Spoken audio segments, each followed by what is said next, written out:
Je t'avertis tout de suite.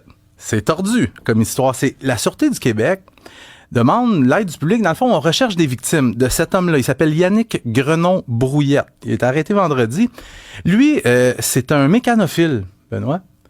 Qu'est-ce qu'un mécanophile? Mm-hmm. C'est quelqu'un qui a une attirance sexuelle envers les machines, comme les vélos, les voitures, les avions. Lui, ce qui l'allume bien comme du monde, c'est les voitures. Mais pas une partie de la voiture. Lui, ce qui l'allume, c'est les capots de voiture. Puis c'est pas des blagues. En fait, une partie du capot de la voiture l'allume beaucoup. Au point où... Laquelle?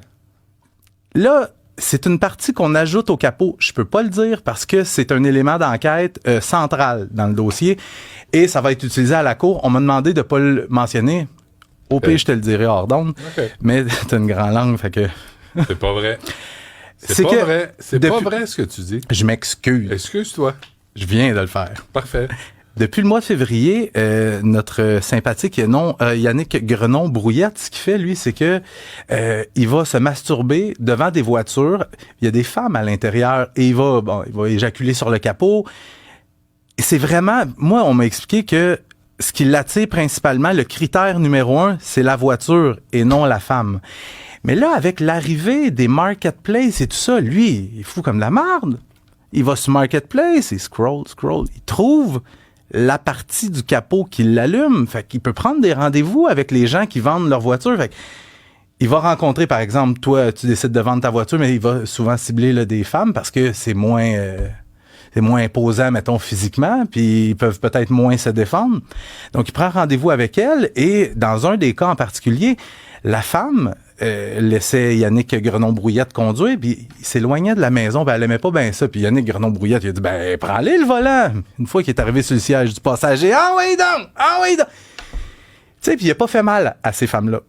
Sauf que Yannick... C'est traumatisant. C'est traumatisant, absolument. Puis tu sais, Yannick Grenon-Brouillette, c'est pas son premier rodéo en la matière, parce que lui, en 2019-2020, ce qu'il faisait, c'est qu'il dépassait des femmes en voiture, puis il se tassait pour les forcer à s'immobiliser, parce qu'il avait spoté la partie du capot qui l'allumait, et il allait se la brasser devant eux autres. Mais ce qui arrive, tu sais, ça peut être drôle comme ça, sauf que dans un des cas, il y avait une femme qui était au volant avec sa petite fille de 8 ans dans la voiture. Ah, non.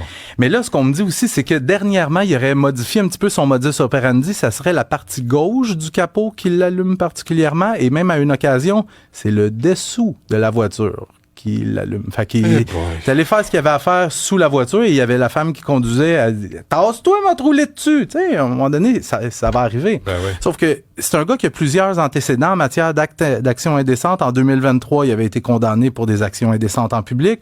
On l'a condamné à une probation, Benoît. Ben oui.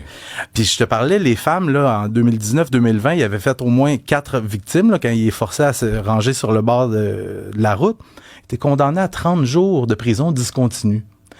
Alors, ben, c'est ça. Là, présentement, il n'y a pas eu de conséquences jusqu'à maintenant. Non. Il n'y a rien de sérieux qui lui est arrivé. C'est un gars qui a quand même un fond de violence en lui. Tu sais, en 2018, il a été condamné à des travaux communautaires pour avoir dit à un juge de la cour municipale qu'il allait y péter à la face. Il y a aussi des antécédents criminels en matière de voies de fait, méfaits, vols, etc. Donc, si vous avez trouvé un peu de venu sur votre capot de voiture ou si vous avez été victime de cet homme-là, communiquez avec la Sûreté du Québec, c'est important. OK. Puis